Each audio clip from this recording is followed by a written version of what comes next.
Hello everyone, welcome to today's video. My name is Brittany Simon and I'm an educator here on YouTube. I cover things like alternative lifestyles, news, queerness, polyamory, ethical non-monogamy, and BDSM. Because I cover BDSM and only a slew of us do in an educational way, I was asked in February by one of you the safety of another YouTuber. You asked me if he was safe, if he was educated, and if he was someone you should learn from. His name was Beg4J. Beg4J is a content creator here on YouTube who uses this platform to gain power so he can meet models and abuse women. This video will expose that. The reason I am making this video is because I have worked with Jay. After I got that Tumblr Anon message, I did reach out to him on Twitter. On February 22nd of 2018, I asked him, hey, I would like to meet with you. I would like to see if we could collab. We ended up meeting for a lunch, which I ended up being sick for and halfway through had to leave. The most interesting detail I learned from Jay that day was that he was 23 and a dom, and that I was mistaken to think that he was older. This is important, as it will correlate to some evidence in the future of this video. But for now, let's focus on this intro because I have to give you a trigger warning. The video footage you're about to see is violent. The video footage you're about to see does have horrible stories of women's encounters with Jay. We will talk about things that could be traumatic, and if they will upset you, I recommend that you pause the video and don't watch it. Instead, I have made a written out statement that, though might not seem as fulfilling without the physical evidence, will give you an idea of what I talk about in this video, and I do recommend that you read it down below. I collabed with Jay on 3 videos, which are all taken down on my channel. After allegations came out, I tried my hardest to do my due diligence as an educator and to find out were these allegations true. Without sufficient evidence, I had to decide on continuing to work with Jay, only to discover that that was indeed a mistake. And I 100% take responsibility for this. I did not vet him good enough. I allowed my bias of wanting a positive male role model on YouTube to cloud my judgment. He says 85% of the things on his videos that are correct about BDSM, but it's a ruse. It's a ruse so he can get women into bed so he can hurt them. And this is not okay. Using my lifestyle and the lifestyle I love and that so many of us love, millions of people around the world, so you can abuse women is completely unethical on so many levels. I have evidence that breaks BDSM law, which is important. I understand that this is a vanilla platform, vanilla meaning non-kink or BDSM here on YouTube. And I understand that if you've come across my video, there might be words that I'm using that don't make sense to you. That's totally understandable. BDSM vocabulary is different. I'm going to go ahead and give you definitions of words as I speak throughout this video, but if I miss anything or you have follow-up questions, please let me know in the comment section down below. I am completely here to help you. The idea behind this is that I don't want anyone in my community to be hurt anymore. We tried countless times reaching out to Jay. Other mentors, people who are experienced in the community, have offered him mentorships, opportunities to learn. He's declined them all, myself included. Jay, if you're watching this, you'll remember that we spoke on the phone and I asked you, had you abused women? And you said to me, on the life of my daughter, I have not abused women. I swear to you, Brittany. And I told you, Jay, that if you lied to me, that if I find out you've hurt women, that I will drag you on the internet and I will do everything in my power to keep my community safe. This is me keeping my promise. And one last note before we continue forward. If you are currently working with Jay, if you know Jay, if you're concerned about Jay, if you're considering Jay, this isn't a video to say you are a bad person. I fell for it and dozens of girls before you fell for it. If you decide to take your chance to play and work with him, as long as you're doing it with informed consent, as long as you understand all the details of this video and you still decide to work with him, that's on you. But if you have any comments or concerns or you're really just unsure, message me. I'm here for you. I understand that in the past, anytime Jay was challenged, he sent a slew of humans to attack those humans questioning Jay. Please don't attack any of the women in this video. Please don't attack anyone who doesn't have the tools to defend themselves like I do. Attack me. I'm the one with the platform. I'm the one who decided to make a public statement. And I am asking you to bring any amount of anger or frustration you have towards me and not these other women. These women have suffered enough. In this video, you will see interviews with these women who have been abused and battered by Jay, women who are looking at hospital visits and surgery options because of the damage he inflicted. Some of the women are not going to show their faces in this video, but have made statements for me to share with you. It is my job as an educator and a platform holder to hold myself to my own standard and to make sure that everyone understands that I do not condone Jay. I don't want to work with Jay. I don't want to be associated with Jay.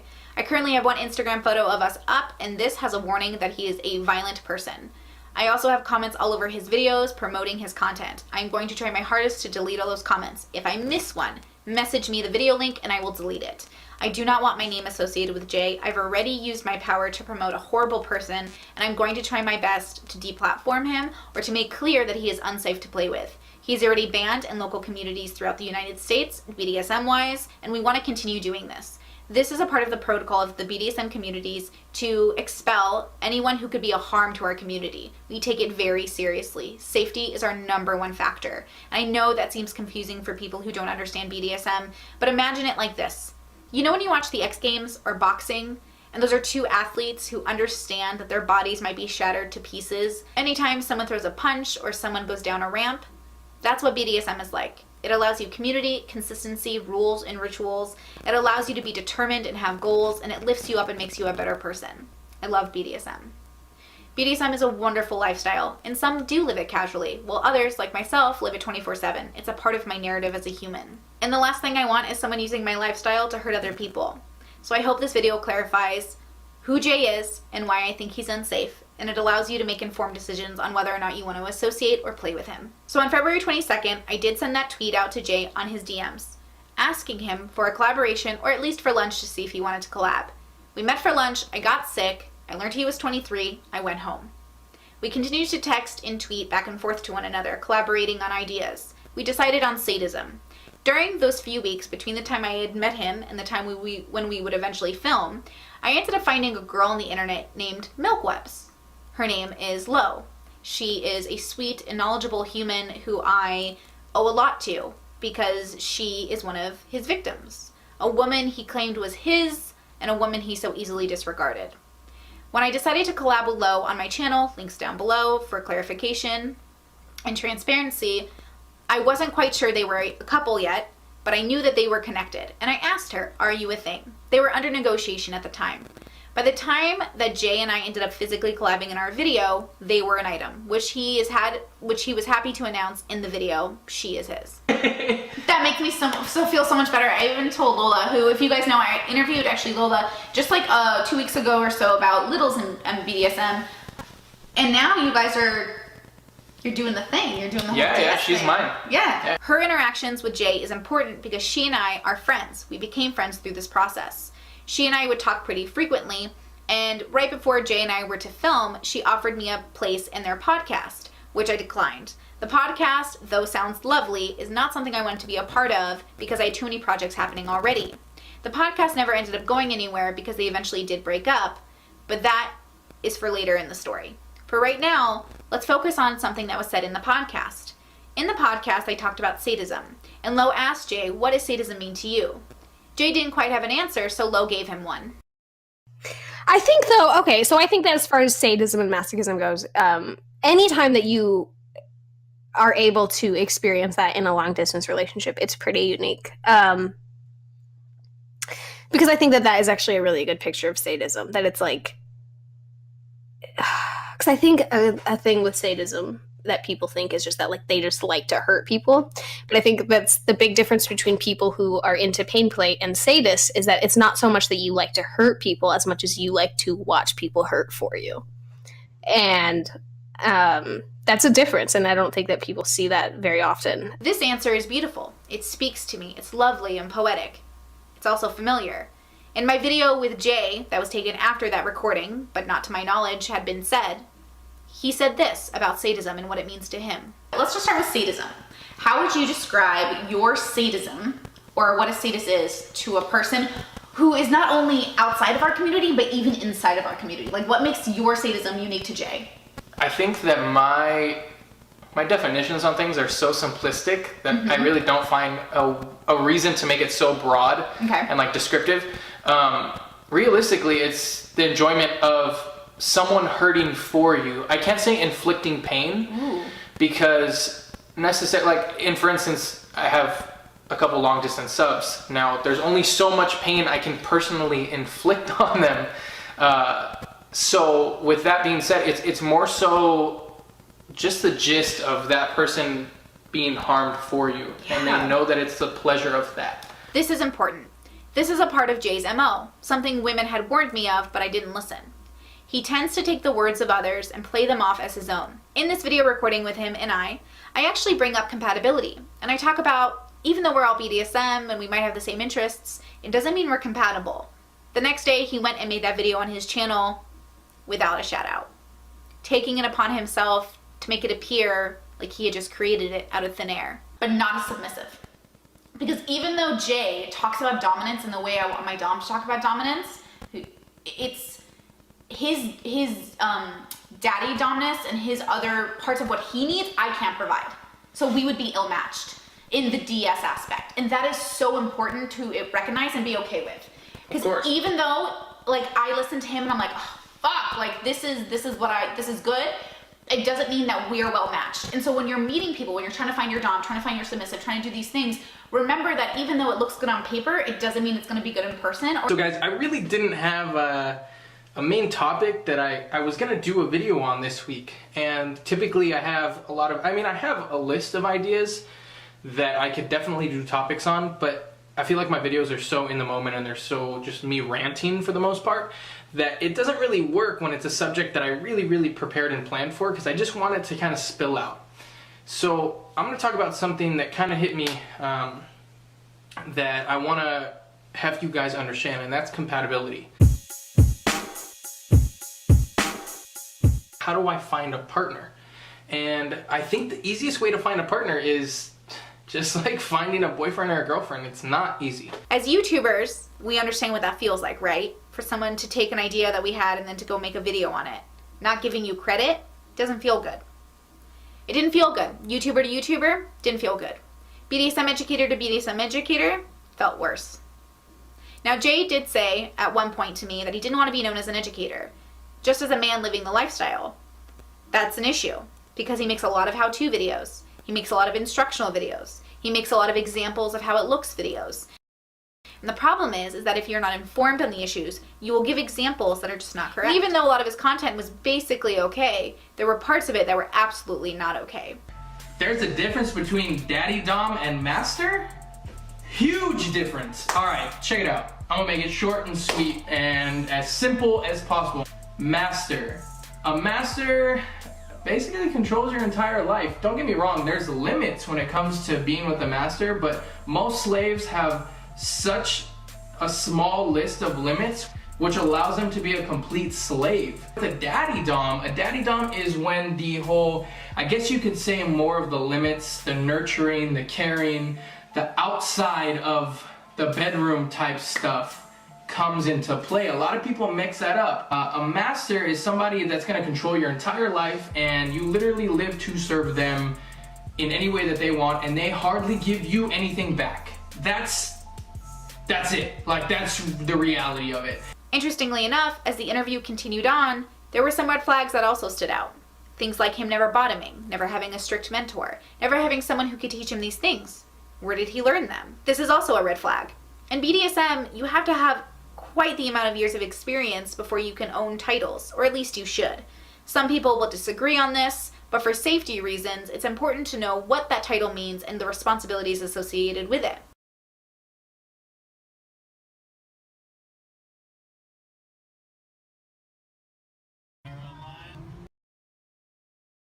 Actually told you, how can you be 22 with 6 years of experience? That doesn't make any sense to me either. Yeah, and so if you started when you were 16, yet everyone that we've talked to a year ago, you were non-existent. So I'm kind of curious where you learned. I learned from actually a number of people. I had experimented when I was younger with a girl named and she had been involved with a dominant prior to me. So when I got involved with her, that's so it's how child abuse then. If she was involved with a dominant, you were 16. Yeah. So you were. So, I mean, that's pretty severe. Well, she was actually, I think she just turned 18. If Jay got involved in BDSM when he was 16, that was illegal. Whoever did that with him did not care about him. Minors in our community are not involved for a reason. BDSM is considered basically torture or assault to the US government, and you have to be 18 or over so you can legally defend yourself against any of the accusations that could come upon you. It's not a matter of consent or sexual consent, because BDSM isn't always about sex. I myself don't involve sex in my BDSM. And if I do, it's only through primal play with very, very foundation partners. It's about power exchange. And the reason we have contracts or negotiations or emails or text or something is to make it clear about our intent. Is to also make it clear that mistakes might happen and we have put things in place to avoid those mistakes, like safe words. Yellow, meaning slow down or change what you're doing. Or red, meaning stop. When these safe words are ignored, like Jay had ignored them in the past with other play partners, people get hurt. The thing is, you haven't got any experience, you haven't got any training. Yes, you're dominant, but you're not a dom yet. Okay? But under everything that I've known from the people that I've met, that's what I know. Exactly, You know what yes, I mean? I understand that. But saying to these girls, when they come in, I'm going to dominate, I'm going to do these different things with you. You're the only point of view they have on the community. Correct. So they judge the community based on you. Correct. So this affects the entire community and brings all the community down to this level when it should be up at this high level. My recommendation, there's a few recommendations. BDSM 101, for one, a good book and read it, right, from start to finish, so you can actually get a grip of what it is. And then I'll send you a whole bunch of material. From what he's saying, you understand you're not a dom. You understand that now, right? You're dominant, you're not a dom. So you're a dominant man who likes rough sex. All I'm saying is, you don't represent the community yet. So realistically, what it comes down to is I have not in the past year, right, practiced what I preached. Jay likes to claim that he's had enough experience in the community to take on this role as not only a YouTuber, but as a person who can own people. In BDSM, we use terms like own to say, I have a claim on someone. They're not literal. No one can ever own you. You are never anyone's property. You have agency and freedom. If you are in America, you have options. And I recommend you seek out those options of freedom. But Jay did something interestingly different. He would use specific words, ownership ideas. He would put limits on the women he was barely even involved with. It became apparent to me that Jay was definitely a douchebag. And a douchebag I can forgive because they're young and reckless. And you also need to make sure that if you're involved with a douchebag, you make sure you know what you're doing. But the thing is that Jay used his douchebaggery as a disguise, as a distraction for what was lying underneath. And I think that's a predator. He's somebody who uses the word mistake for his consistent actions, the same one he repeats over and over again with new girls. Jay is calculated.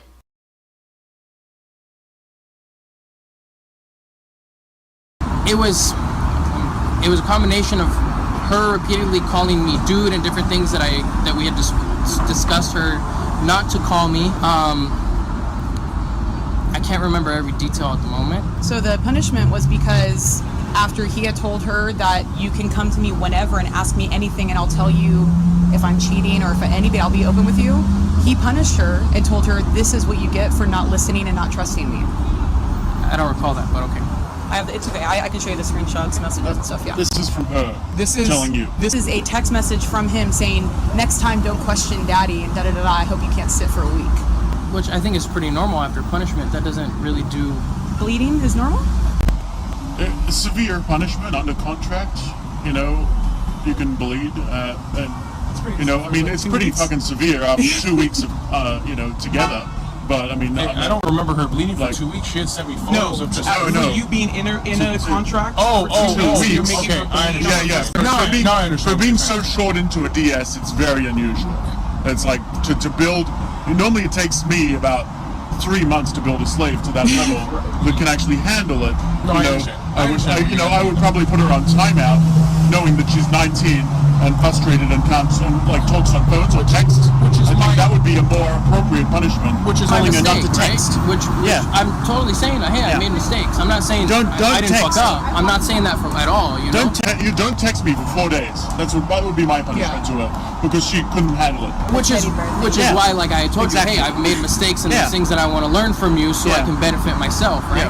When I was doing research initially, not this time around, the first time I tried to research Jay, there were some women who came to me. Some women who had said they played with him or been with him, and that their experiences with him were awful. Not thorough, they never wanted to go to BDSM again because of the way he had scarred them.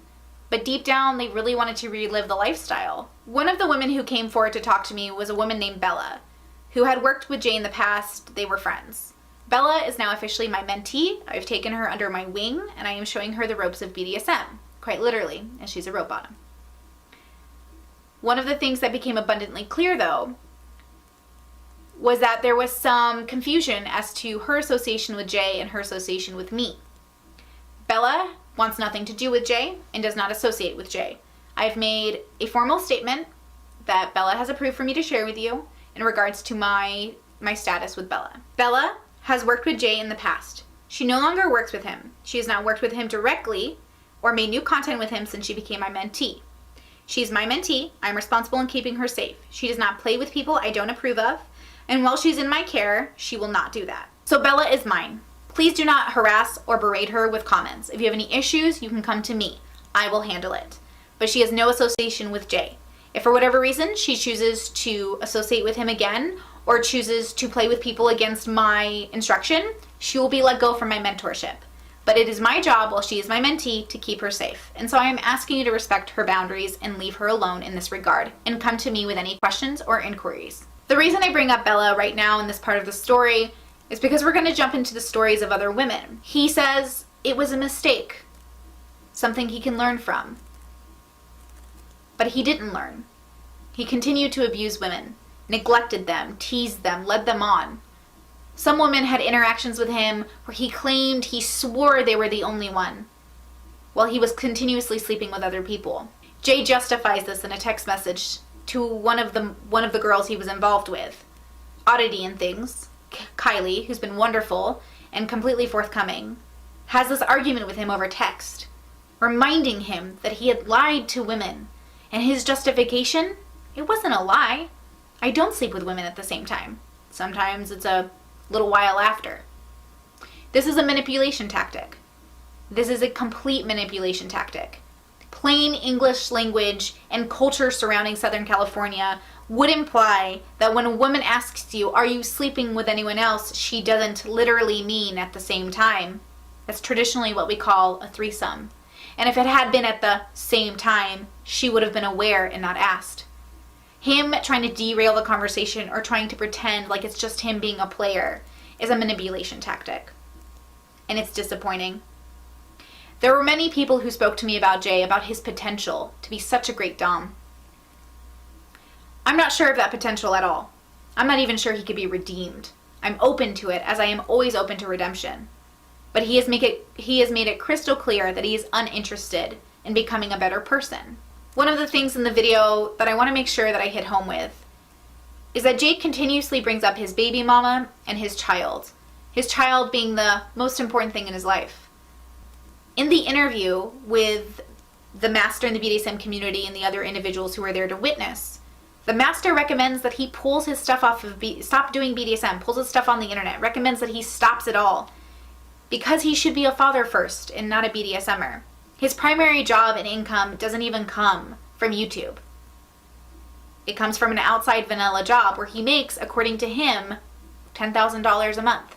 He does not need to be doing YouTube. And the fact that somebody experienced, and I will back up this comment, recommends to him to take a year off, to focus on his daughter, she's not even a year old, to make sure that his life is in order, to make sure he's being a good father, decides, nah, I'm going to keep doing what I'm doing.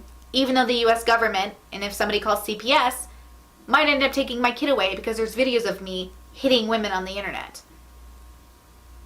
Except now there's a video of him on the internet admitting to beating women. Admitting to making them black and blue and bloody. Admitting to not knowing better. Lying. Not being consistent. This is bigger than being a player. This is being a predator. A person who is willing to play with you should also be a person who keeps the people in their life safe. And that is number one for me. My BDSM ethics travels outside. Even in vanilla land, I want informed consent. I want sobriety. I want people to know that they are making a choice to be with me because they want to be with me. Not through manipulation, not because I'm cute, not because of money, not because of my fame, not because of anything. I want to make sure that this is clear. Jay is not this type of human. Jay is a human who just wants what he wants. He doesn't care about people's feelings, and he doesn't care about the aftermath. The aftermath is the lives he has ruined, the therapy that is needed, the medical expenses that need to be paid. This isn't a joke. I'm not laughing. This isn't funny. You hurt people without an ounce of regret or empathy or anything. And the worst part is that I help facilitate that even for a second. When I worked with Jay, he had 10,000 subs. He now has over 30. When I decided to stop working with him and take the content off the internet of what we had done together, I decided after counseling a lot of the women I had talked to, and I said, if we don't talk about him, maybe his numbers won't grow, and we can ignore him and he'll go away. He didn't go away. He got bigger. He's grown a lot. So Jay, this is me telling you that you are unsafe for my community, that you are not welcome in my community, that I will not allow you to continue abusing women who are too naive and too young to make better rational decisions. See, in BDSM, and you would know this if you were in it, it is our responsibility as the people who know more. It is our responsibility as the sadists and the tops and the doms to make sure that our bottoms are well informed. It is our responsibility to keep them safe. It is also their responsibility to advocate for themselves. But when you go after new people who have never been in the lifestyle, who do not know these things, and you claim, oh, I'll teach you, in that action alone, you are a predator. I have this new mentee, this 20-year-old woman who is allowing me a chance to teach her something valuable. And I take that with so much responsibility, so much honor. This is somebody who is coming to me to help them, in the same way a sibling or a parent or a neighbor would. And it would be a disservice to my community to dishonor that by abusing her further. But all these women have come forth with evidence and video and audio, and he denied it to my face. He swore on the life of his child he had not abused women. That is not a good person. That is a dangerous human. You hurt women, and instead of showing remorse or begging for forgiveness, you said, it was a mistake. Hopefully, with this video, you won't have opportunities to continue making those mistakes. I appreciate everyone who came forth, everybody who put their name to this video, everyone who put their blood, sweat, and tears into creating this, who talked to me and spoke to me, who cried with me. Thank you. I am so sorry he hurt you. And I'm so sorry to all the future victims that might get trampled in his path. And I am sorry as a content creator, and I'm sorry as a woman, and I'm sorry as a BDSMer for ever allowing him on my platform. This isn't just about me, this is about our community. This is so much bigger than even all the women involved. This is bigger than Jay. Jay is just one of many predators who uses BDSM to abuse people. One of the tactics I want you to focus on that Jay uses in regards to BDSM is projection. He has videos dedicated to anti-online doms, anti-50 Shades of Grey. He is literally the epitome of it. It's a very skilled projection act. Just like the Attorney General in New York, who was a part of the Me Too movement and ended up being a serial abuser of women, also using BDSM, that is Jay. I made the prediction a few months ago when I made that video about the New York General that Jay would be heading in that direction of abuse, and that was before I had the evidence. That was my gut telling me. And again, I hesitated to listen. I didn't make a video. I didn't dig deeper. I waited another month or two. But I'm here now, and I'm so sorry I waited so long. But I'm here now, and I hope it helps.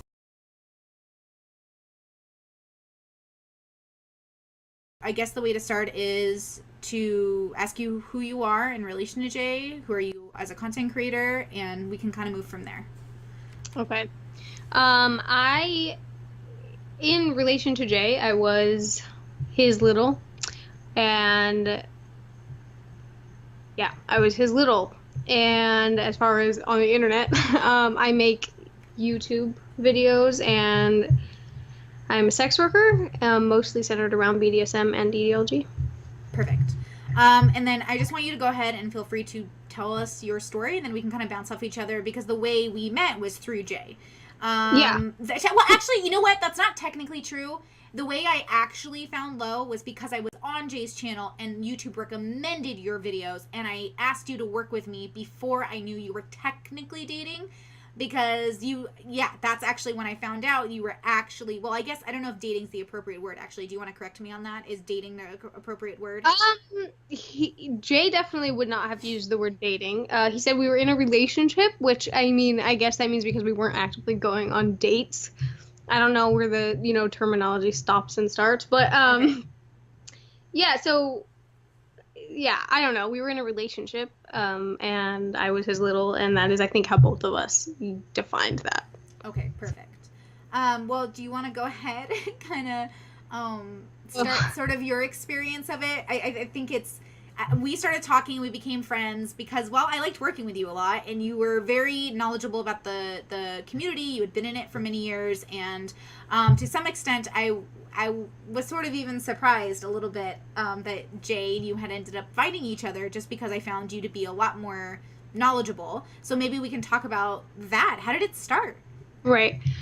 It started because of, I mean, how all things start. You know, we saw each other, and I think that there was, I mean, a very shallow physical attraction in the beginning, as, you know, most humans react to attractive people. And I had seen one of his videos, and it was the video that he had made about, like, fake doms on the internet. Well, my whole point is, I see these dominants post, and a lot of people go, oh, how do I see the difference between a fake dom and a real dom? Well, I mean, in reality, what I've learned about this scene is even as a real dominant, right, even as somebody that you meet as a real dominant, or me, or whatever the case may be, there's always going to be drama surrounding it. There's always going to be a submissive or somebody that doesn't like that person that's going to say, oh, they're fake, they don't like this, they don't like that, they lied about this, they're, you know, whatever the case may be. I've met people that are phenomenal dominants, and they had one submissive that they pissed off, and boom, like it blows up in their face, and everybody's like, oh my god, he's an abuser, yada yada yada. It's the scene. No matter where you slice it, whether it's online or in person or in your community or outside of your community, no matter how you slice it, that's just how it is. And as I heavily got into the community, because obviously I just launched myself in an open platform to be not only in the community in my city, but also in the community online, right? Which is so ironically now. Yeah. Ironically and I think our conversation started from there, and it really, it was this very, like, picture perfect thing. Like, it felt very much like all of these things that I had as kinks, that were even, like, the really extreme ones, were, like, things that he was also super interested in. And, like, we talked about gaslighting a little bit, and he was like, I've never heard somebody use that on their Limitless. And I was like, that's fucking crazy, but okay. You know, whatever. But so yeah, it was just like this very, very almost too perfect. I mean, it was too perfect to be real, but at the time it just seemed incredibly magnificent. You know, like, it was like, how do you find somebody that matches you so well? Because that doesn't happen. There's like a lot of things that I know logically that I should have done first. But that's so natural. Like, how many people do we see on his channel now or on his Twitter saying, like, I would totally fly to you right now, I would be with you right now. Like, he's very, you can't deny it, he's objectively, like, attractive. But, like, he has this charisma around him that if you put enough bias, like, over your lens and tell yourself, like, all your gut feelings are wrong, like, you could fall for it. But it's true. And I think that was, like, the biggest thing, is that I had all these gut feelings of, like, I don't think this is real, I don't think this is good. But I fell for it. I fell for, like, everything that he told me. He made himself seem like this very perfect match. And it was just too good to pass up, but also I should have known better. And because I've been in this community for a long time, and it was very, very not like me. And also very, very beyond what I know to be good and what I know to be the right way of doing things. And so, yeah, I mean, I definitely made the mistake, and that was my mistake. But I don't think... Well, even though, and I just want to say, like, I think for the record, like, I met him twice. I should have vetted him more before I worked with him. And I had this idea that, you know, he's a content creator, and even if he's kind of a douchebag, like, there's nothing, like, against being a douchebag. There's just against things like lying and abusing, which he obviously eventually was proved to be doing. But... I even knew better. And you know what? Like, all I know now is that here we are to make amends and to save our community from more harm. And so I'm kind of curious about, you know, even though you made the choice to say yes to him, you did not make the choice to have him gaslight you, lie to you, you know, throw people under the bus, lie to me. Like, those weren't things you consented to, right? Right. And I think that's the thing. And, you know, there's definitely parts of it that I should have known better about, but there's also things that there's no way I could have known about. You know, there were things that happened, like, very intensely abusive things in an emotional abusive way that I never could have foreseen coming. And even if I had been hesitant, and even if I had waited until I met him, he was incredibly good at painting a picture of himself that I never would have seen it coming. And so yeah, it was an experience that I'm embarrassed about, like I'm embarrassed that I was like involved with Beg for Jay. Yeah. Like it's an embarrassing thing. Like that's not something that I like want to be known for, or like that I want to be super public, because it's embarrassing. Like that isn't the type of person that I think represents our community, and like that's not the type of person that should be an educator. And so it's embarrassing, but I've learned so much and I've met incredible people through it.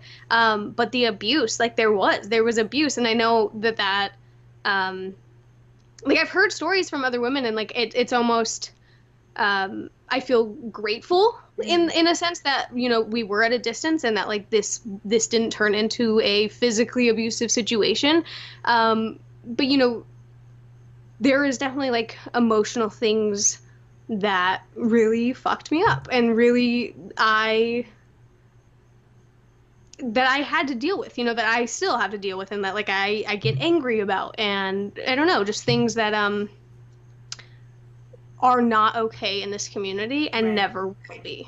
But I would like you to share your perspective of maybe some of the things that he did which really stuck out to you, that really resonated with you, things that I mean, I guess let us know what kind of a character he has as a person.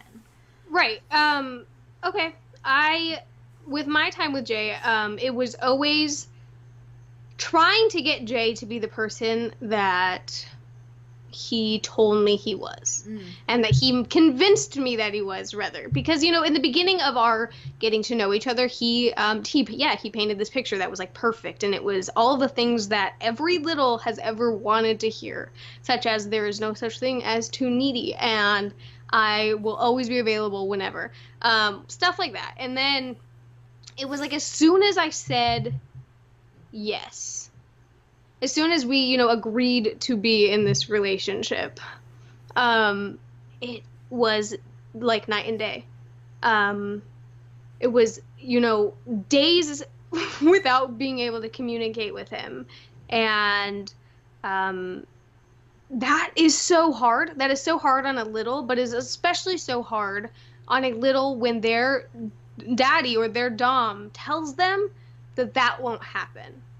And so I think it's the precedent. It's when you set a precedent for something, you have to follow through on that. And when that's a part of your negotiation and your contract, like you can't not follow through on that because you have a contract. And I think the majority of our relationship was me trying to get him to understand that, like that this is the set like rules that we have here, and I need you to follow through, because if you don't, I'm going to lose it. I don't know. It was just very black and white and very confusing. It was all very confusing. That was how I would classify my relationship, was just confusing. Like I never understood where I was. I never knew what I was supposed to be doing, or like how I could please this man that I had committed to pleasing. And like I always felt like a disappointment. I always felt like I was asking for too much, because he would get so angry with me when I would ask for anything. Talk to me about the anger. Yeah, like, he would just get so upset, like yell. He would yell, and then try to combat that by being like, oh, I'm sorry, I didn't mean it. But he would get really angry. He would yell, and he would belittle me. He would make me feel stupid when I disagreed, or when I tried to teach him something, or when I tried to tell him that something wasn't going well. I'll give you one example. Is I talked to somebody that he didn't want me to talk to, and he made it very clear that he didn't want me to talk to this person, but I did because this is who I am. You're an adult, right?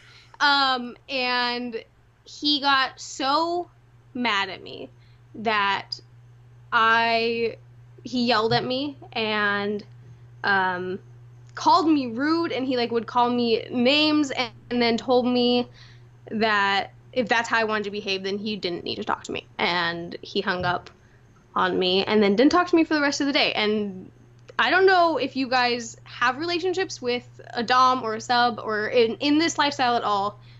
That is never a way to handle any sort of conflict. Unless, I guess, it is exactly agreed upon that is the way that you're allowed to treat your sub.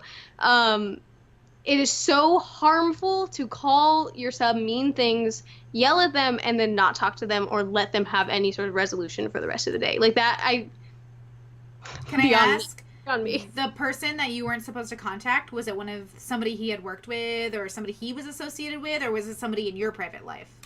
Oh, it was somebody in my life. Oh, okay. And he felt like he had the right to tell you not to talk to somebody? Yeah, it was my ex, and we were really good friends. Like, we were so close. It's one of my best friends in the world. It was just bizarre. And, you know, it was kind of like this thing of me being like, sure, dude. You know what I mean? But, I was just so confused. Like, I never, and I actually explicitly told him that I didn't understand where he was coming from. I didn't understand, like, what this meant or, like, what I was doing wrong. That was something I kept repeating over and over. Like, I don't understand what I'm doing wrong. I don't understand what I'm doing wrong. And he would tell me, yes, you do. Don't be stupid. Yes, you do. You get it. Don't act stupid. Right. And just for clarification for people who maybe be outside of poly or BDSM communities, honestly, I would say it's more or less more common to know your exes than not to know your exes. And I know in vanilla culture, they teach you like, cut it off and never see those people again. And though that might be easy enough in vanilla culture, it's not always the case in smaller communities. And so it is a little abnormal to dictate that. Also, it should be explicitly negotiated if he has an ethical issue with them talking to exes or whatever else. But at the end of the day, like, you're both agent adults who get to decide who you talk to. And unless you're in a more foundationed relationship, which my understanding, you weren't planning a wedding, you weren't even together for more than 6 months, so I don't know why he thought he had the right to get so upset, unless he said, this is a hard limit, this goes against my values, which obviously we know is not true because he himself repeatedly, like, cheated and lied and abused women, so I really highly doubt it's an ethical issue. It's probably more of a possession issue, I assume. It was, yeah, okay, so we'll go into possession then. I think, a big thing that I experienced with Jay was just this image. Everything to him was an image. And, listen, I understand images. Like, I understand public presentation, and I understand how important that can be to people, but my relationships aren't that. Like, I have no interest in having my relationships be a show, and exclusively such. He wouldn't let me post my content, things that I created, if it had other people in it, because he didn't like the idea of people thinking that I was allowed to just sleep with anybody. But first of all, it's my work, and secondly, I do get to sleep with anybody, so I don't know. It was bizarre.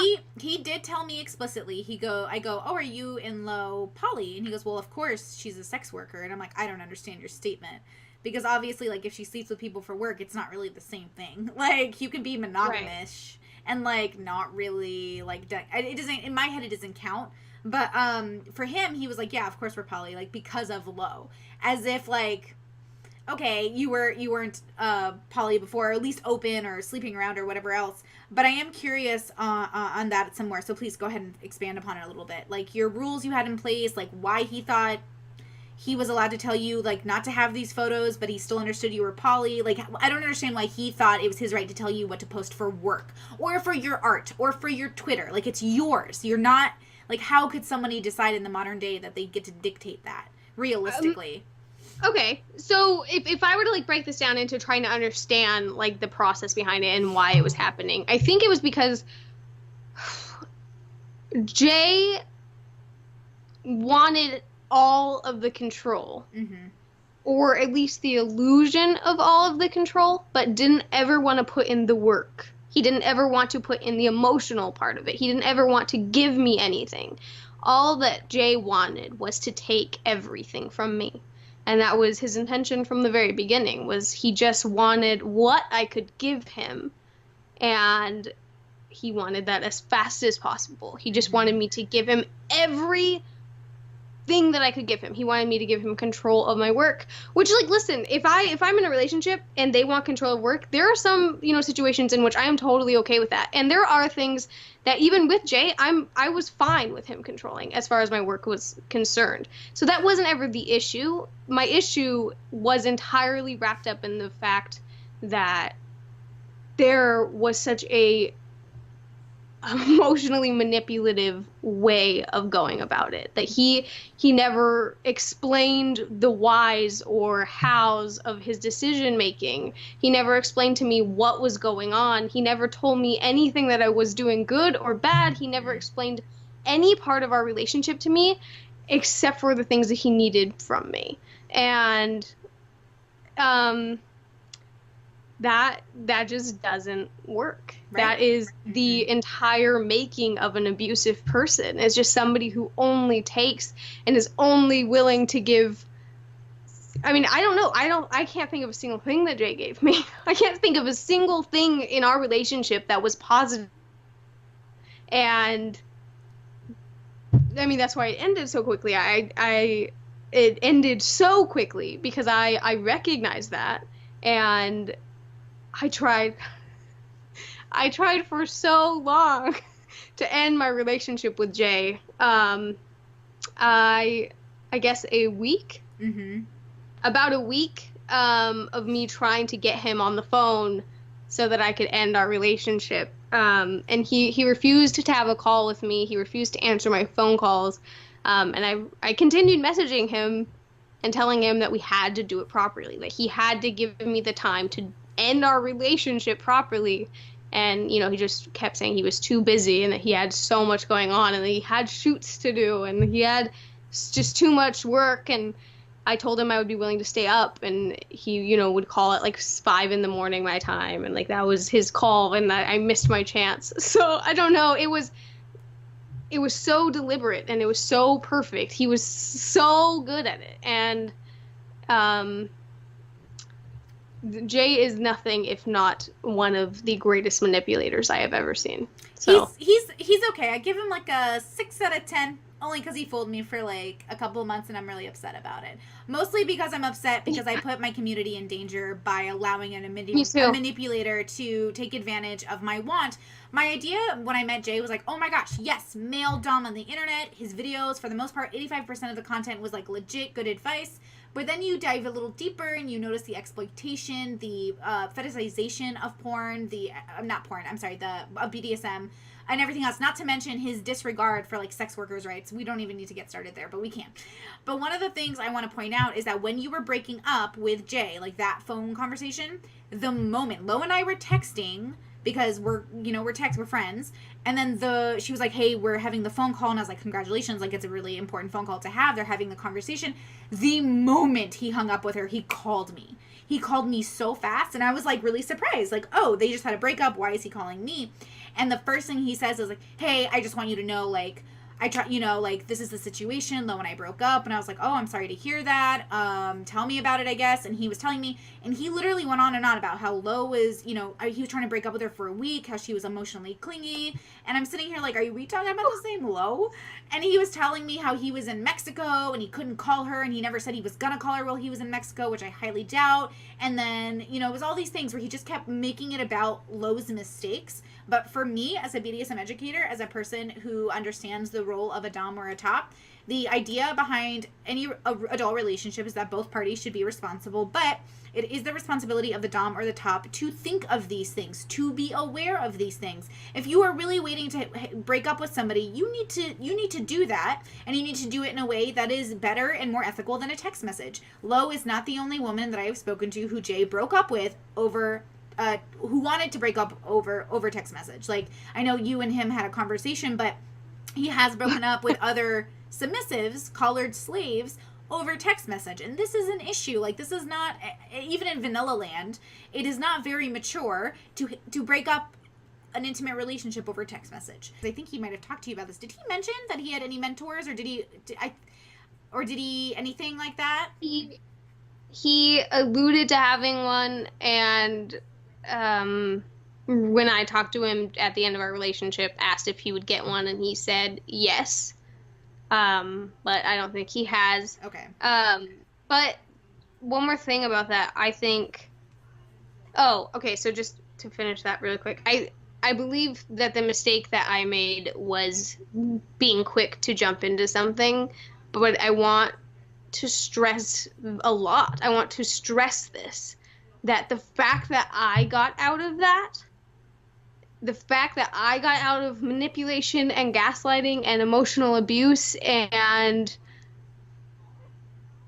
is not testament to other people's story. The only reason I did get out of that was because I knew it was a mistake, because I knew I made a mistake, and that because I've had so many years in this lifestyle. And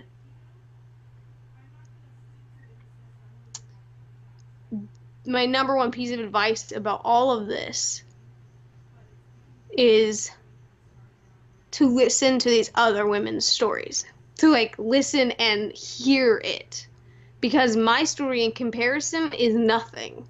Because yes, he was horrible to me, but this was such a short period of time because I saw it, because he chose somebody who had experience. And that was not his normal way of going about the situation. He usually chooses people who don't have experience, and he made that mistake in this situation because I got out of it quickly.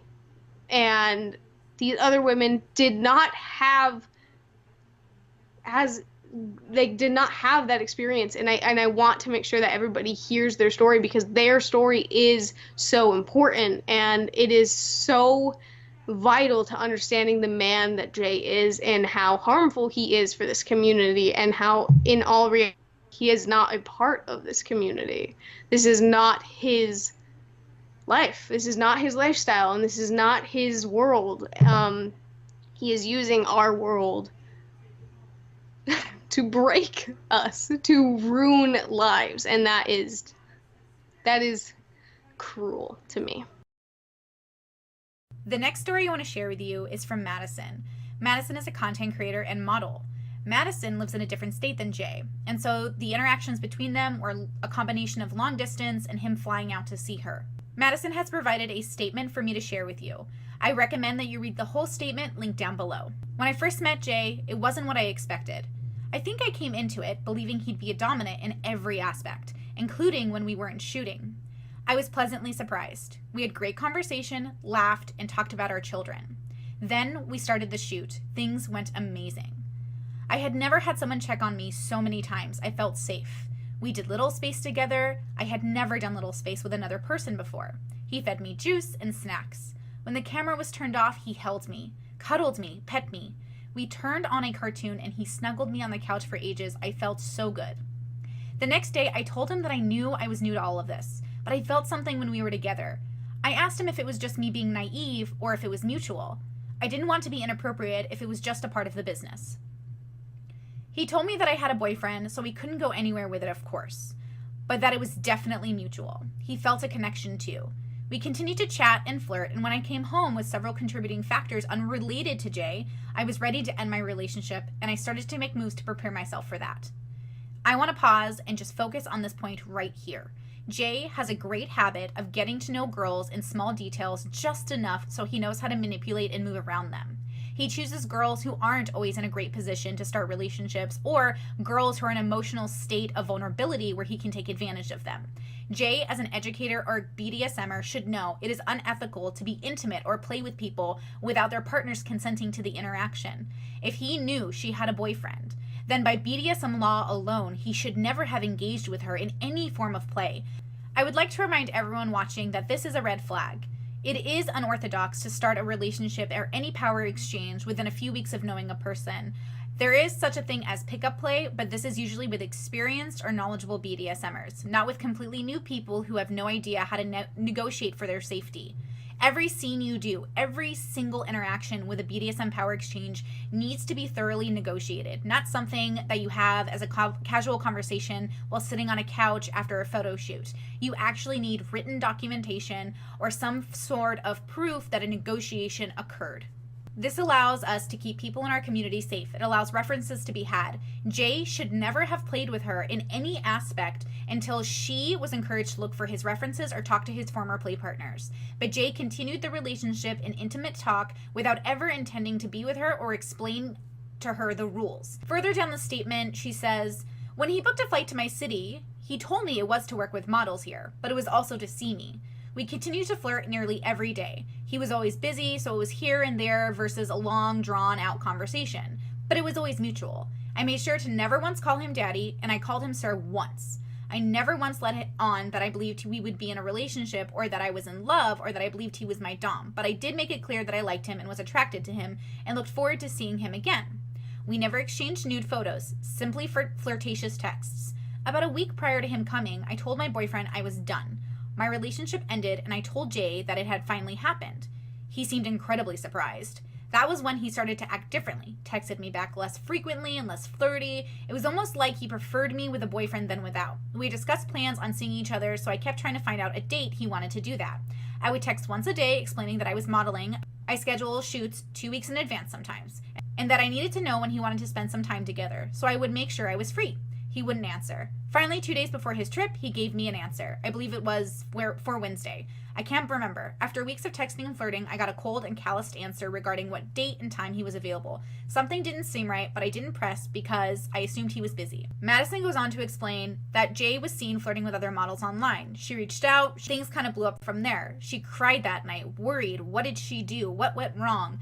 Why was Jay acting differently? Jay does this with a slew of models. He acts like he loves, he acts like he cares, he acts like he's invested, but the moment it becomes not easy for him or not convenient, he bails. This is Jay's MO. We see through the recordings, we can hear it in his statements. He drops them the moment it gets complicated. The most unethical part of this is that he is in BDSM representing the lifestyle, and the lifestyle tries very hard to remain safe, sane, and consensual. And this is why talking about Jay matters. Look at this statement. Look at these girls' stories. Look at all the ways they connect. This man is calculated in his actions. One of Jay's other MOs is to repeatedly say that the models he has worked with in the past were crazy, obsessed, or in love with him. He said this to me on multiple occasions, and he said it to the other women as well. In relation to Madison, he made sure that people in her industry thought of her this way, and she lost work from it.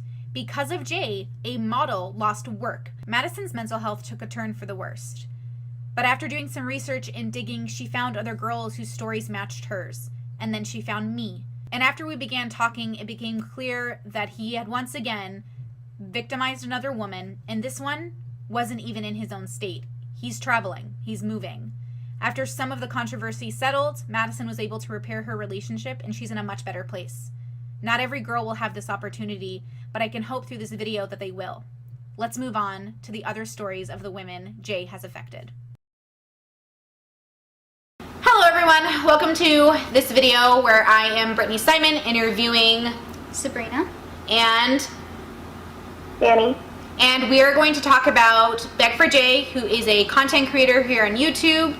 We wanted to hear from the stories of the women who have worked with him to get their side of the story and to hear about their experiences while working with him. So first and foremost, I'm gonna have Danny go first. Danny, can you explain who you are, why you're connected to this situation, and and we'll start there.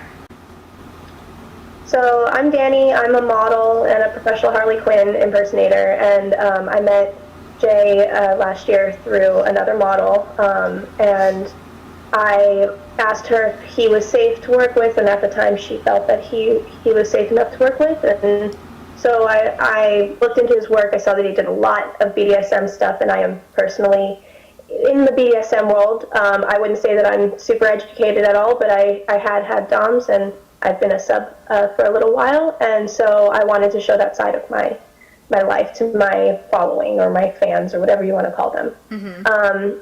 When I went to go work with him, I made sure it was live, and I quickly realized that he didn't really know too much about actually performing BDSM acts. Everything that we did was very, very much for show.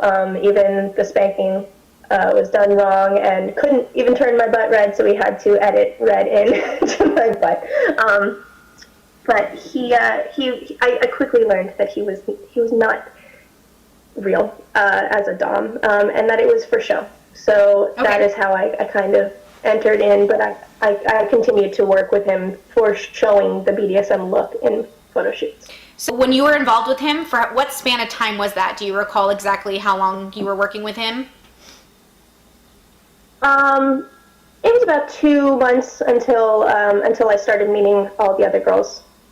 So you were under the impression that it was just you he was working with or involved with, or in what capacity did you understand your relationship with him? In my mind, I thought that we were working together and then also seeing each other on the side for fun. I didn't take it seriously. I got a lot of messages from girls that he definitely made me feel like we're fangirls and we're just jealous or whatever. So at first I kind of pushed it off to the side, and I just continued to think that I was just a girl that he was seeing and that it didn't matter. But I didn't think that he was lying about about me to anybody else. Really, I didn't know that was going on. And while he was with you, you guys were sexually intimate? Yes. And were you practicing safe sex? No, he did not use condoms. He actually didn't tell me about certain parts of his body before that I believe that you should tell people about beforehand, but... Okay. And then when you guys were interacting together, did that overlap at all with Sabrina? I think so. I think that from...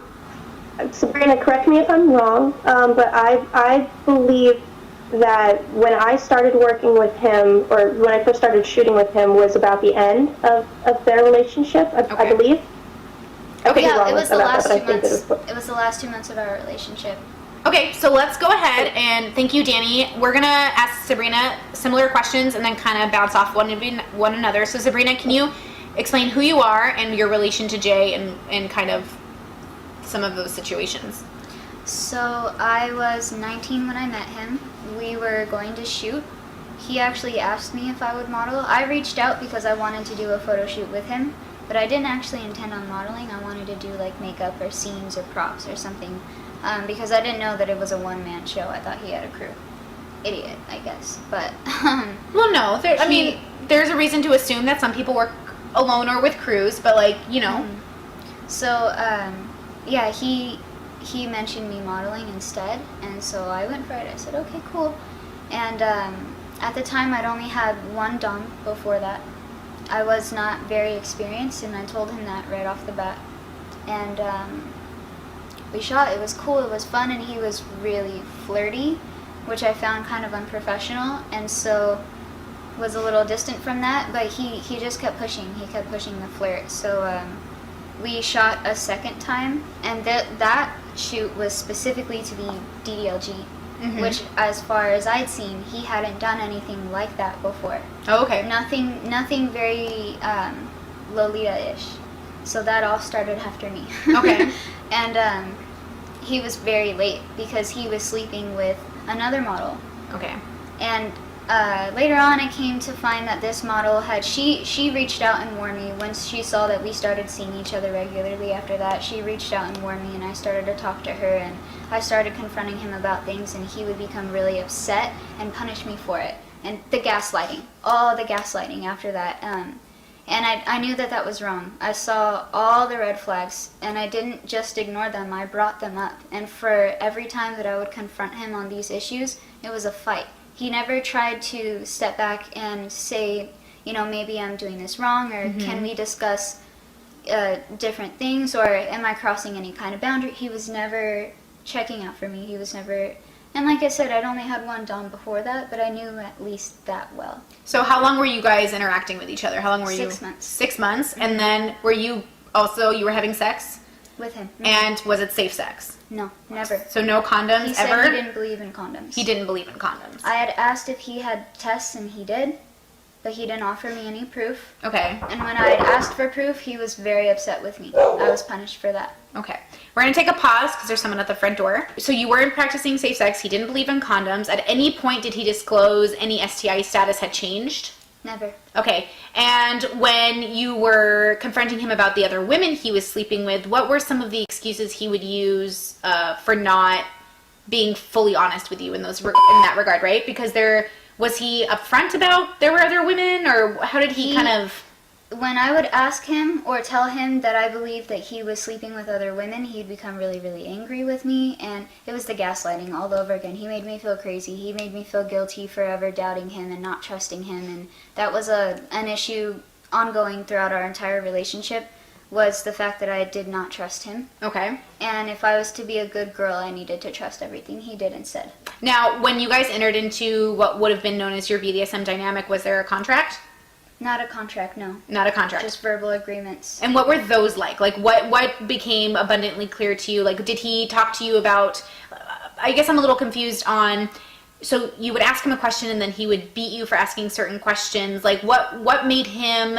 I can give you an example. Please. So I was really interested in a play partner, and that was actually Danny. I really wanted Danny to be my play partner, which we talked about eventually, but he would tell me, oh, we don't talk, which, as we know, the whole time he was actually seeing her and sleeping with her. And I suspected because I found a dirty rag with her hair on it in the playroom, which supposedly no one ever goes in the playroom and plays except for me, which again was a lie.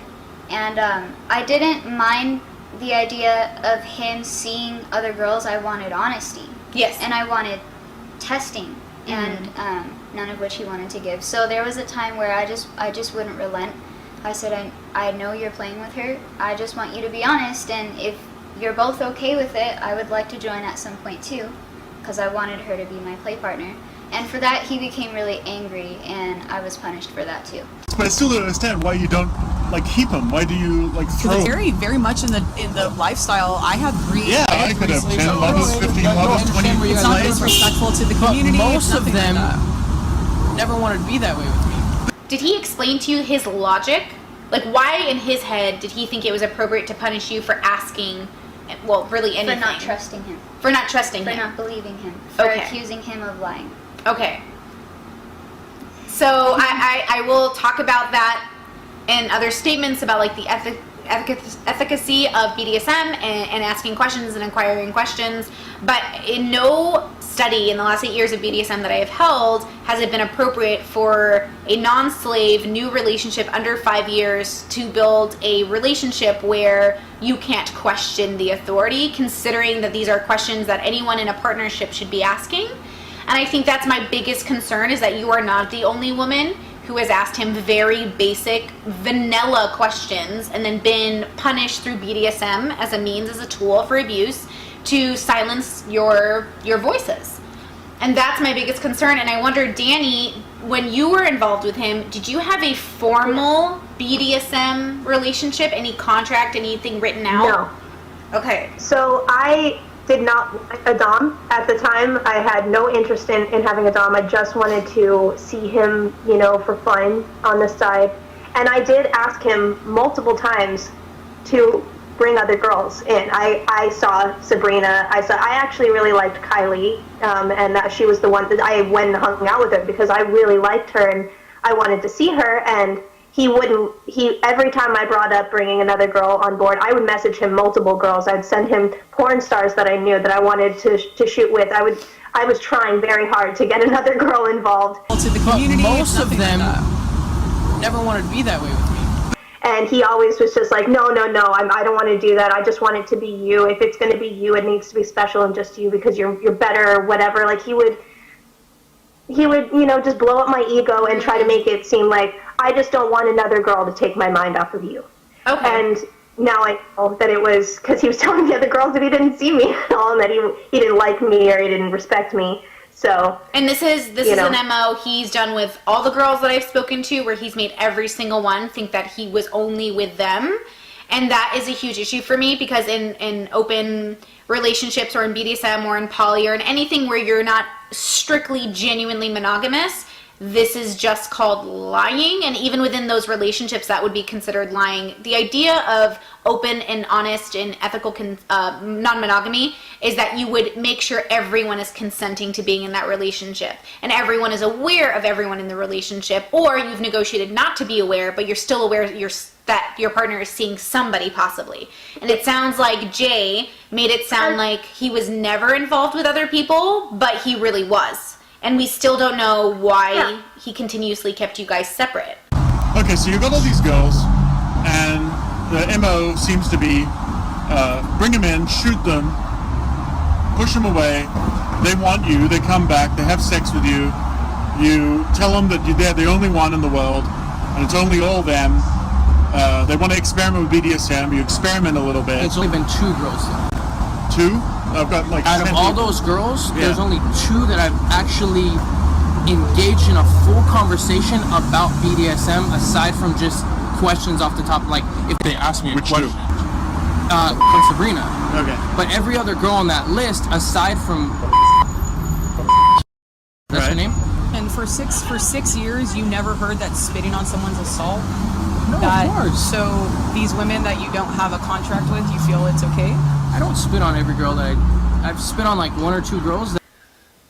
And I was pretty certain that he was sleeping with other girls. He was bragging online. You know, the way he talks, it always makes it sound like he's got a bunch of girls, or that a bunch of girls are messaging him, or that he's waking up with a bunch of girls. And then if I questioned it, he would say it's a joke. It's just for social media, blah, blah, blah. But I even would talk to my friends and be like, I know I'm not the only girl. I know I'm not the only girl. There's no way I can be the only girl that he's seeing when he's shooting like this with every girl, and every girl gets obsessed with him, and there's just no way. So every time he would try to blow my ego, it would just piss me off. Right. So in regards to both of you guys both did model work with him, and you had an intimate relationship with him. At what point did you understand that this was separate, this was work, this was intimacy, you know what I mean? Danny, do you want to go to first, and then we'll go to Sabrina? Well, from the get-go, for me, there was work, and then because I definitely pursued hooking up with him and stuff, I saw that as completely a side thing, that it had nothing to do. Whenever I went to go sleep with him, stay over at his house, anything, go on dates, I didn't shoot. Okay. So I kept it very separate. Okay, Sabrina? The very first time I shot with him and the very second time I shot with him was the only time that it was work only. Okay. Every other picture we took after that, he took during play. Okay, so here's my question too. How many of you were in middle of what would be seen as a headspace for you as like a scene and work at the same time?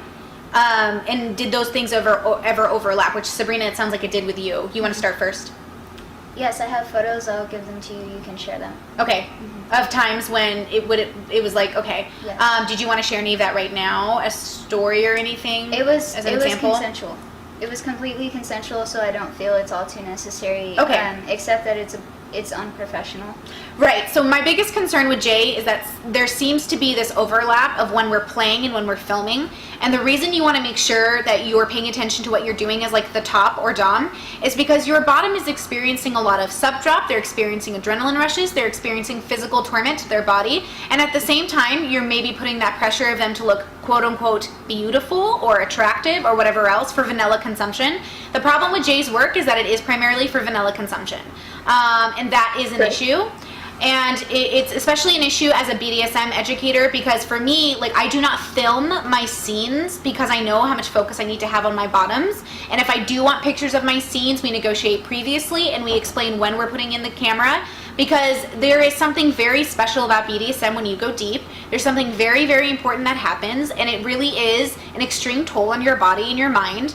And separating these things is important. And if you are experienced enough, you maybe don't have to separate these things. But for new people under 5 years to come in and to be thrown into the whirlwind of BDSM, sex, and then being published and then being put out on the internet, that does worry me as an educator, and I'll jump into that on my personal statement later, but that is a worry for me. And I wonder, Danny, was there any point for you too where you were in a shooting, like you were shooting for the internet, but then he would treat you like you were doing a BDSM scene, or was that separate?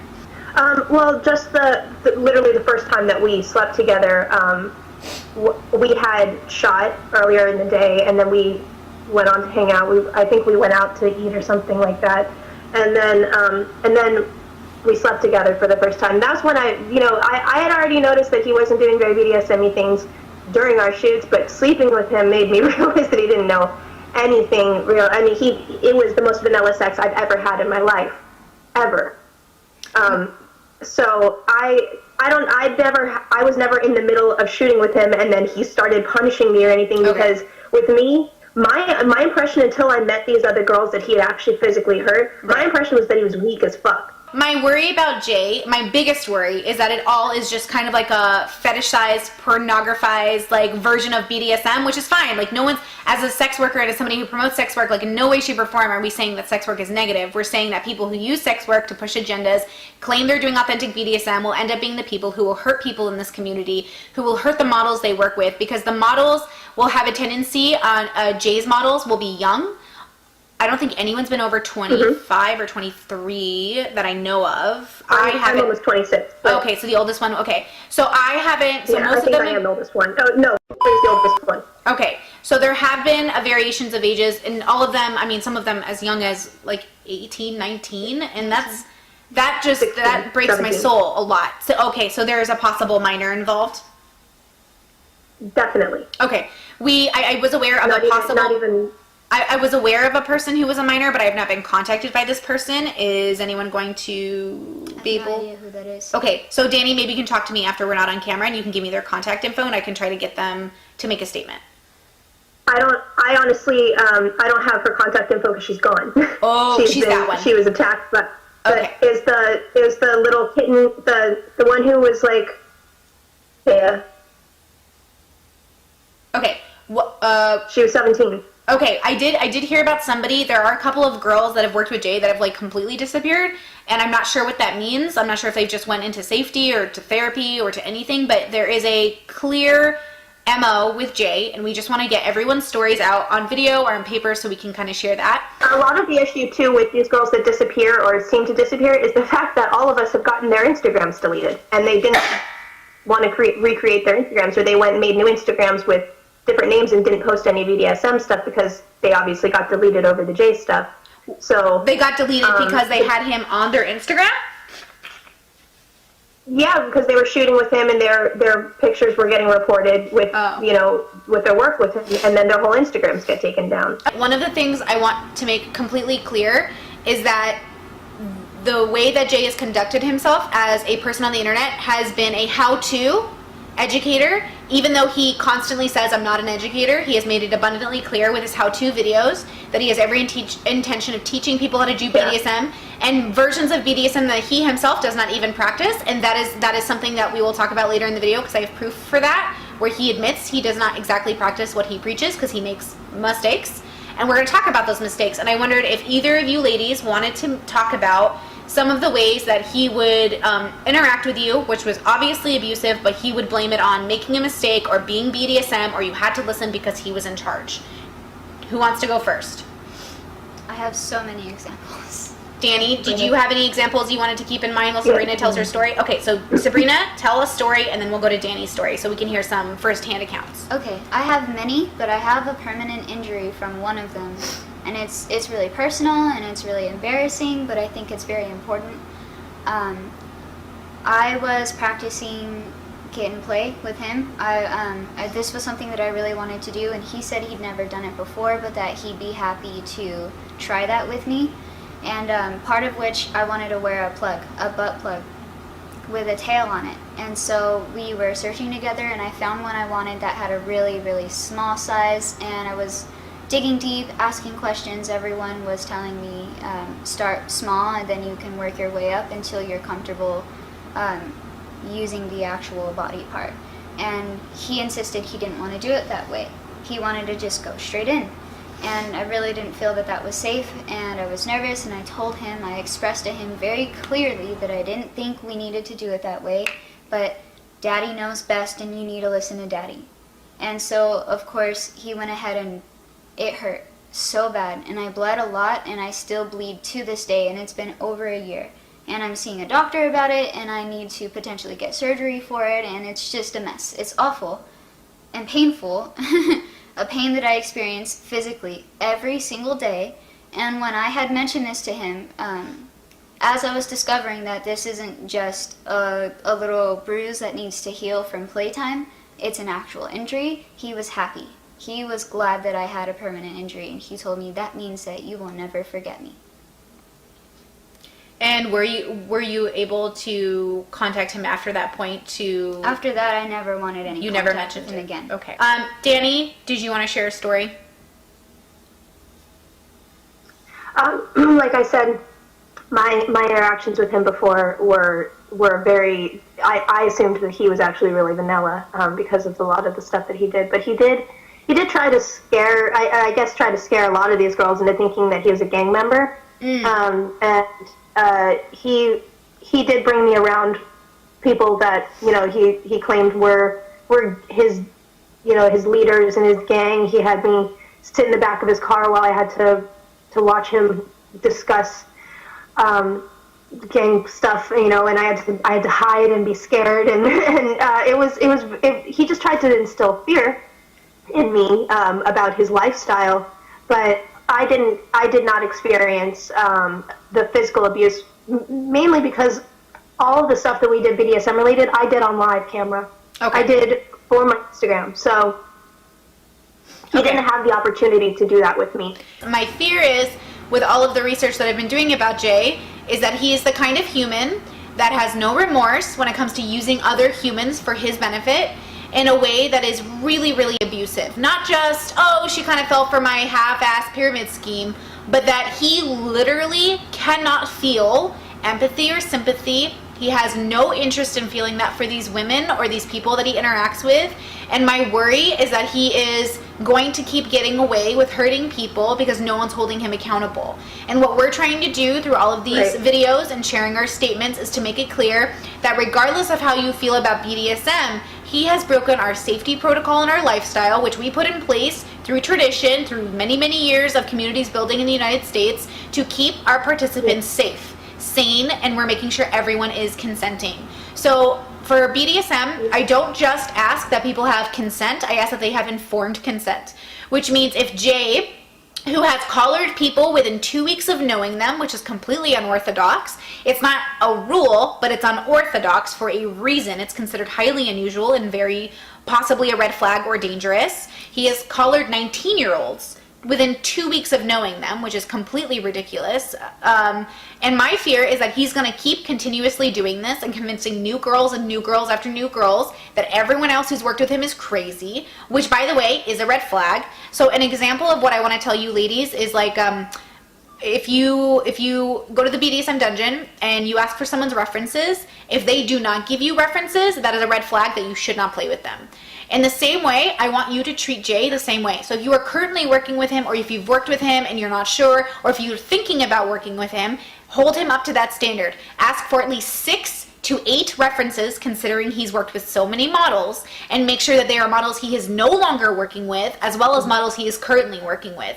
That way you will find out why people stopped working with him, why people don't want to associate with him, or you'll find out the current state of the people working with him, and then you can move forward from there. So we're going to move into talking about how the girls kind of discovered each other, how they realized what Jay was doing, and then moving into why the work they did with him is no longer on the internet, because that's really important to the story. Started when I was working with Jay, and we were in dating together.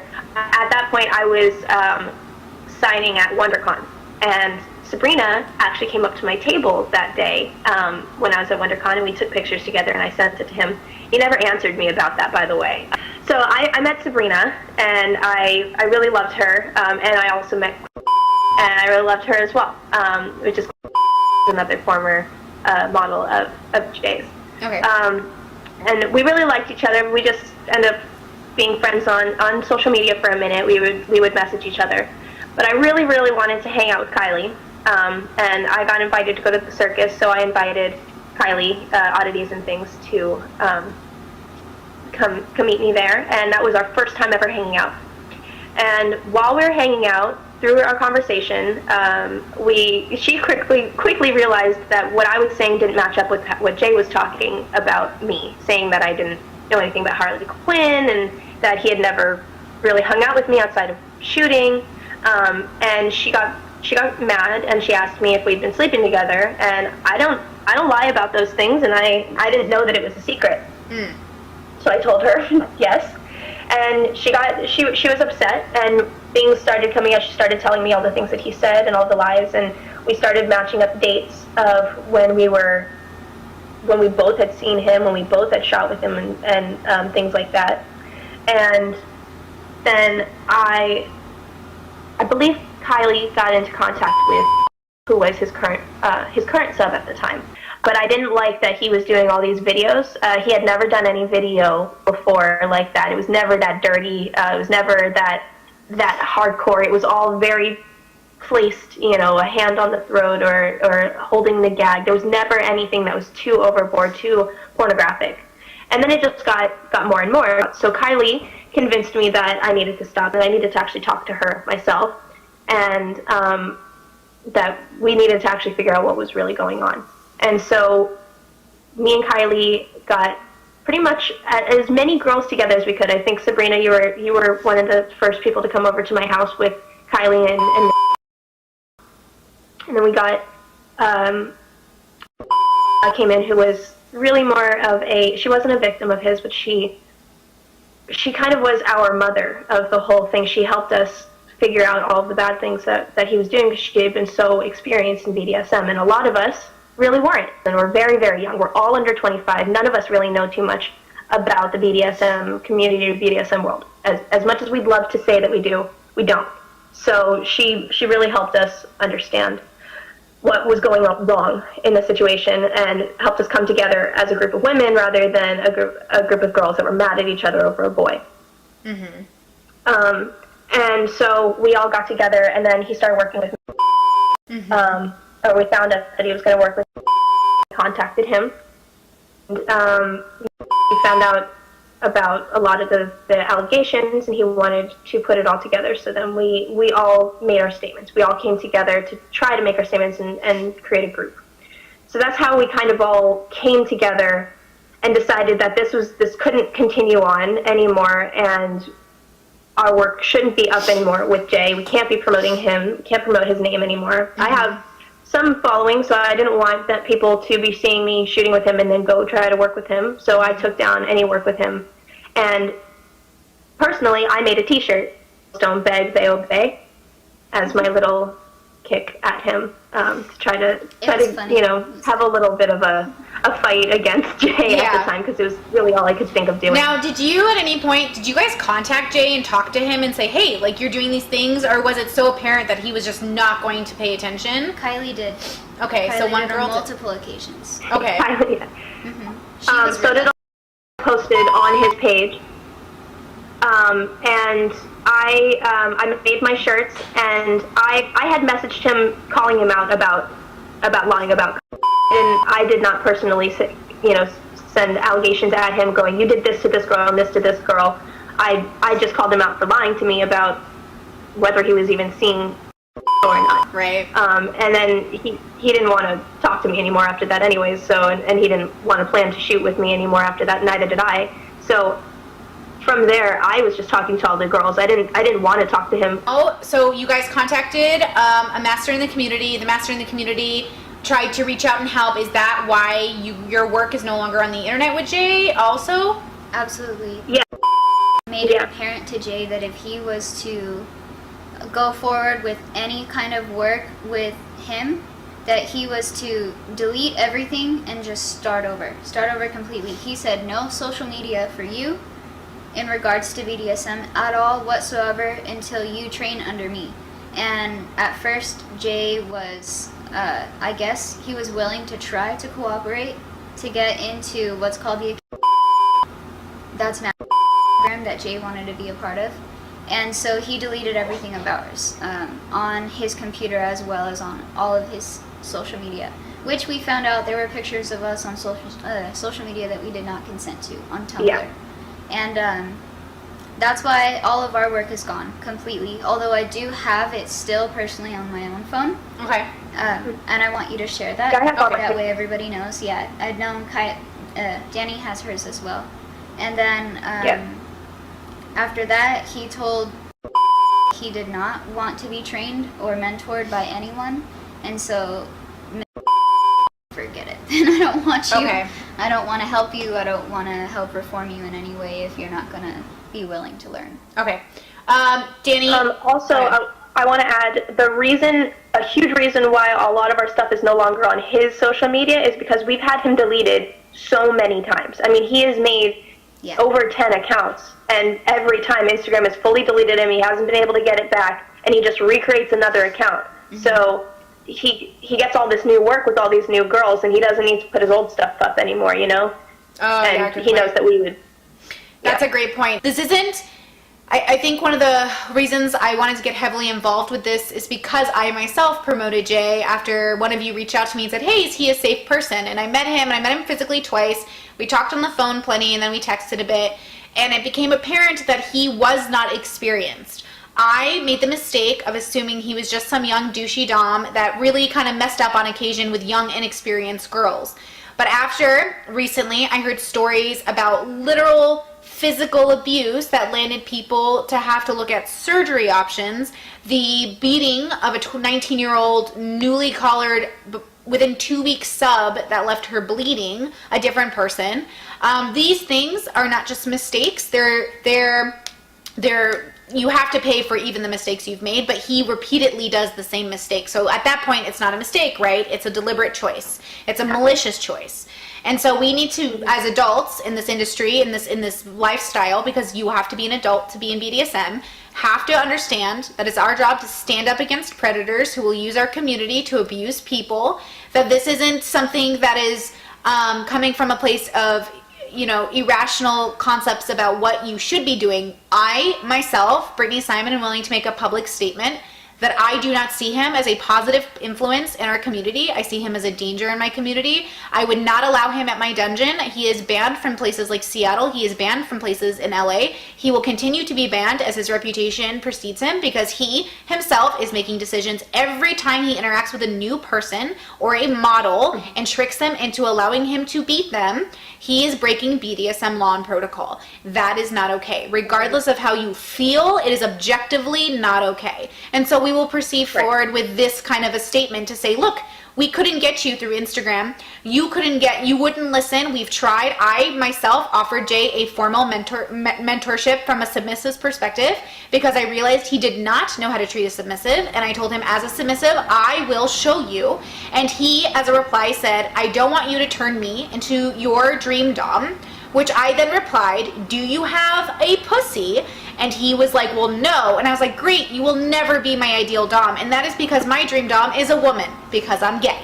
But also, what's important is that he understands if he was in the community, he would know a formal mentorship does not involve turning someone into your perfect anything. It means I'm giving you tools for you to be a bigger, better person, so when you leave my mentorship, you're a full-fledged, a knowledgeable participant in BDSM. It's about you, it's not about your mentor. It's about making you into a whole person, so you're safe in our community. The fact that he rejected one mentorship and then another mentorship from people who have far more experience than him. Exactly. It tells me that he himself is not interested in my community. He's not interested in learning. He's interested in knowing just enough so he can take advantage of new people, so he can say the right things in videos, which for the most part, he says like 85% of the stuff he says in his videos, and I've watched every single one, is technically correct, but is useless if he himself is not practicing what he preaches, which he does not. We have text messages, I have videotapes, I have audio, I have everything that I need as a BDSM individual to say this person is literally a danger. This isn't a joke, this isn't for fun. He's a danger. So we're gonna move into one last in particular thing that I think stood out to me at least. So Jay is a photographer. He's a video content creator, and one of the things that he's been doing is using models to essentially boost his platform, working with models who are established, models who aren't, and so on. And I wanted to ask what experiences Sabrina and Danny have had in relation to this, because I myself have had my own, and I wondered conversations you've had where he's, wanted to use models for views rather than respect them as humans. Do you know what I mean? Sabrina, do you want to go ahead and share maybe some of the interactions you had? Yes, so as I previously mentioned, I was very interested in becoming a play partner with some of his other models, and Danny was one of them. I was really persistent about her, and I felt that she was somewhat interested in me at some point as well, because we were responding well with each other on Instagram, and he refused to bring her in. He said, I only want her for numbers, I only want her for more followers, and that's the only reason I work with her, and I don't even like Harley Quinn, etc., etc. I thought that was really rude, and it was pretty disappointing seeing that I was interested in her, and I was pretty positive that he was sleeping with her. Do you want me to get him down? I am so allergic. I'm sorry, I was so distracted by that dog. I'm sorry. He's a lover. So go ahead. I was very disappointed, and it didn't sit with me well that he spoke so poorly of Danny, seeing that it was pretty obvious he was sleeping with her. So if he's having those kind of relations with a woman, you would think he would have some kind of respect for her or some kind of regard, but instead he blatantly insulted her on multiple occasions. It's a disgusting behavior, and I don't think anyone like that has any right to call themselves a dom. Yep, and I just want to say on that front, just really fast, my like brain is going off, but this is another red flag to keep in mind, guys. When you're living an alternative lifestyle, one of the things you want is transparency and honesty. There's a difference between being private to vanillas and being private to people you're literally physically involved with, considering that their health is at risk every time you lie to them that you're not involved with somebody else. So regardless of how you want to live out your alternative lifestyle, you have to give your future possible partners informed consent so they understand exactly what they're consenting to. Danny, did you have a story to share as well? Well, it kind of just goes along with that, because that was really about what he did to me. I mean, when he started working with me, his following was at like 3,000 or 4,000. Like he didn't have a lot of a following, and obviously, you know, that's a lot of my job. It's a lot of what I do. I'm not really that caring of having a giant following, but as far as my job goes, it's important to have one.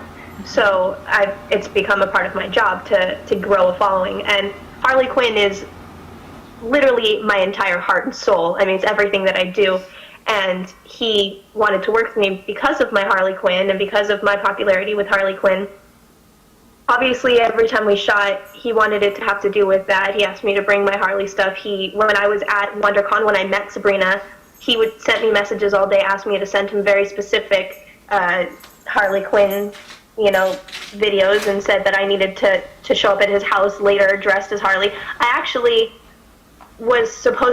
got all into Harley one time and was about to leave to go to his place. And he lived 2 hours away from where I was living. Okay. And he canceled on me for Coco. And just wanted me to come later. He wanted me to wait around for him, and I was like, I don't wait around for anybody, sorry. But he really was feeding into the whole Harley Quinn thing with me a lot. And to find out from not just Sabrina, but I don't know, 4 or 5 other girls, that he said the exact same thing, that he didn't think that I knew anything about Harley Quinn, that he was only using me for my popularity and because of the Suicide Squad popularity. And I saw it. I saw his following just skyrocket, and a lot of my followers joined him and then unjoined him once, you know, I made my statements. Yeah. But it was clear that he was using me for that, and it's really sad. That is really sad, and I'm sorry that this had to happen to so many people, but I'm really proud of you guys for being here, and I'm proud that we can make this statement now. And of course, as like an educator, I made the mistake of not vetting him far enough before promoting him, and I've taken down everything we've done together. I actually have to edit a couple of videos that he used his voice in, edit his voice out and repost, because some of those videos are still educational, but I don't want Jay in any way associated with those videos. You should delete your comments on his videos, because you have comments on his videos of you writing hearts and stuff. So that is another thing that we will be doing in the process of this video. I've been screen capping all the comments I left on his videos, so I don't want people to think I'm hiding that I knew him. I want people to understand that I no longer want people to go onto his videos and see my name being positive and then assume that I promote him. So that is that is totally going to be in the process of making this I guess, film. And I want people to understand that even if I, in the past, made this mistake and we all got duped, I'm here to tell you now, on my reputation, that Jay is a danger to our community. All the messages, all the pictures, all the video, audio, like, this man isn't just some douchebag. He uses that to play off his activity, but these aren't just douchebag mistakes. He's a literal liar. He lies about his name, his age, his place, his education, his experience, and these are things that will eventually land someone in the grave. And I'm not exaggerating. Experienced BDSMers end up dying, let alone inexperienced ones. Now, for final statements, ladies, I'm going to give you the floor. Danny, if you want to make a final statement for everyone to know, that'll be great, and then we'll go to Sabrina. I just want to say that it doesn't matter what style a girl is shooting in. It doesn't matter if she is doing BDSM, nudity, implied nudity, lifestyle, fashion, glamour, whatever. Just because we put ourselves on camera and we are in a sexual situation doesn't mean that we've given consent to everything. And it doesn't mean that we don't have the right to say when something went wrong. And people like Jay don't deserve to have that hold over us just because we've shot in BDSM situations with him. And that has been a huge problem with people knocking his allegations by saying, well, you guys chose to do this. And nobody chooses to be abused. Nobody chooses to be lied to. Nobody chooses to be raped. And nobody chooses to be hurt. And we deserve to be listened to. Everybody deserves to be listened to. Thank you, Danny. Sabrina? I specifically want to address that if you show any signs of a lack of empathy, you deserve no right to be a dominant, because to be a proper, understanding dominant, you have to have empathy, because you have to care about what your submissive is going through. And Jay has stated on many occasions that he doesn't think empathy is a necessary thing to have. He believes it's weakness. And to not only call yourself a dom, but also call yourself a daddy it's disgusting. It's disgusting that you would reach out to one of the most vulnerable members of the BDSM community, littles, young littles, inexperienced littles, littles who have a hurt past. Get to know them, break down everything you know, all of their weaknesses, everything that hurts their heart, and use that to destroy them. Because it wasn't just physical abuse, it was emotional. It was torment.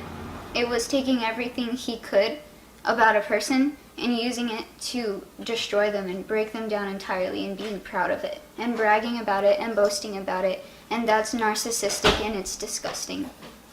And you should be ashamed of yourself.